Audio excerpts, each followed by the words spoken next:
Welcome to the Explainer. Today, we're prying open the Project Management Toolkit.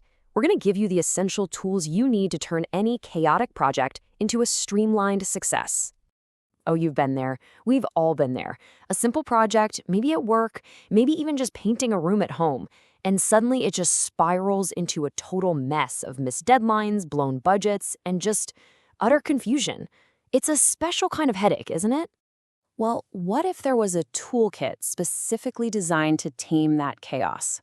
That's exactly what project management is. And no, it's not just for building skyscrapers. It's a systematic, step-by-step approach to getting things done. So today, let's open up that toolkit and see what's inside. Okay, so let's start with the absolute foundation. Every single successful project, I don't care how big or small, follows a really predictable life cycle. At its very core, you can think of any project as a journey through 5 key phases. It all starts with initiation, which is basically asking, hey, is this even a good idea to begin with? Then you move into planning, where you build the actual roadmap. Execution, well, that's when the team gets to work. But at the same time, you're in the control phase, constantly checking in, making sure you're still on track. And finally, you have closure, where you wrap everything up and, this is key, you learn from the experience. This simple framework is what turns a thought bubble into a reality. But here's the thing. A great plan is totally useless without the right people to make it happen. You know, a project's success, it almost always comes down to the team dynamics. And thankfully, there are some pretty fascinating tools to help us solve that people puzzle. One of the most popular tools is called the DISC profile. It helps us understand how different people tick. Are they a D for dominance, really focused on results? An I for influence, the person who leads with tons of enthusiasm? Maybe they're an S for stability, the one providing that steady, reliable support. Or are they a C for conscientiousness, who's all about accuracy and getting it right? Just knowing this can totally change how you communicate and help you avoid a lot of friction. And here's another way to look at it, the social styles grid. This model maps people based on 2 things, how assertive they are versus how responsive they are to other people. This gives us 4 main types: the task-focused drivers, the big picture expressives, the people-focused amiables, and the gotta have the data analyticals. Seriously, understanding these styles can prevent so much misunderstanding on a team. So you've got these personality insights. Now what? How do you actually put them into action? Well, that's where a responsibility assignment matrix, or a RAM chart, comes in. It is brilliant because it kills confusion. For every single task, someone is accountable, the person whose head is on the line. Others might just need to participate, some give their input, and maybe a senior person needs to give the final sign-off. This simple little grid makes sure everybody knows exactly what's expected of them. No more tasks falling through the cracks. All right, the team is organized and ready to go. Now it's time to chart the course. How do we create a really clear roadmap for the work itself? The Gantt chart. It is an absolute icon of project management. You've seen these before. It's that visual timeline of all the project's tasks. But it has a really cool history. It actually started back in the late 1800s with a Polish engineer, and then Henry Gantt made it famous. For over 100 years, this simple bar chart has been helping managers see what needs to happen and when. But, for more complex projects where all the tasks are interconnected, managers often use something called network diagrams, and there are 2 key techniques for building them, PERT and CPM. Just think of it this way. PERT is for projects with a ton of unknowns, like R&D, where you're kind of guessing at the timeline.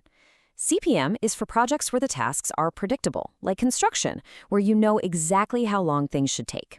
Both of those techniques create a visual map of the project, kind of like the one you're looking at here, that shows how all the tasks depend on each other. And this lets you find the critical path. That's the longest chain of tasks, here in red, that absolutely, positively have to be done on time. Any delay on this path, and your entire project gets delayed. It's unimportant. Let's be honest, though. Even the best, most beautiful plans can fall apart. So a huge part of project management is actively looking for trouble before it finds you. And that is where risk management comes in.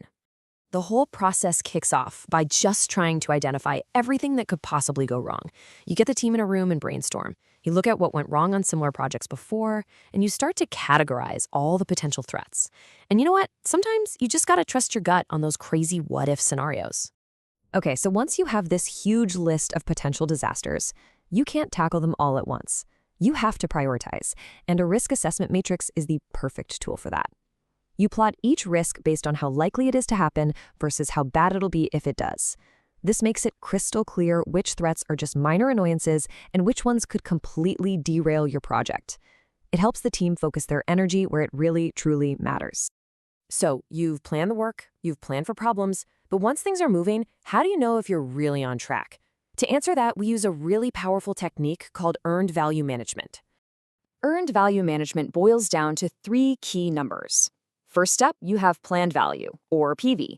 This one's easy. It's just a snapshot of your plan.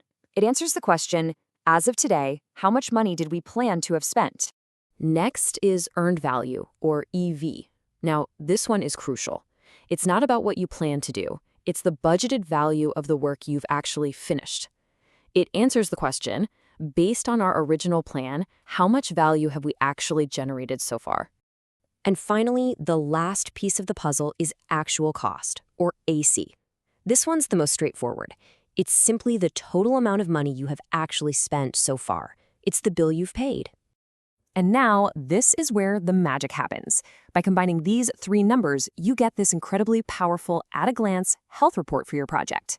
You take your earned value, the work you've actually done, and divide it by your actual cost. That tells you if you're over or under budget. Then you take that same earned value and divide it by your planned value. That tells you if you're ahead of or behind schedule. The rule is super simple. If the number is greater than 1, you're doing great. If it's less than 1, you've got an early warning that there's a problem with your money or your timeline. The last big piece of our toolkit is all about quality management. And this isn't just about finding mistakes at the end of a project. It's about building quality in from the very beginning by understanding the real root causes of any problems that pop up. And a truly brilliant tool for this is the fishbone diagram. You can see why it gets the name, right? It's designed for brainstorming all the possible causes that could lead to one single problem. In this case, flight delays. It forces you to think really broadly, looking at everything from fuel issues under material supplies to gate agents under personnel. It makes sure you don't miss a single potential root cause. Okay, so after you've brainstormed all those potential causes, the Pareto chart helps you focus. It's based on the famous 80-20 rule, the idea that roughly 80% of your problems are coming from just 20% of the causes. This chart visually separates what they call the vital few from the trivial many, so you can point your efforts where they're going to have the biggest possible impact. So, there you have it. From understanding people, to planning schedules, to managing risks, project management is really just a powerful way of thinking that can bring order to almost any kind of chaos. You can use it at the office, you can use it at home, really anywhere an idea needs to become a reality. Which leaves just one question for you. What chaos in your life needs a project plan?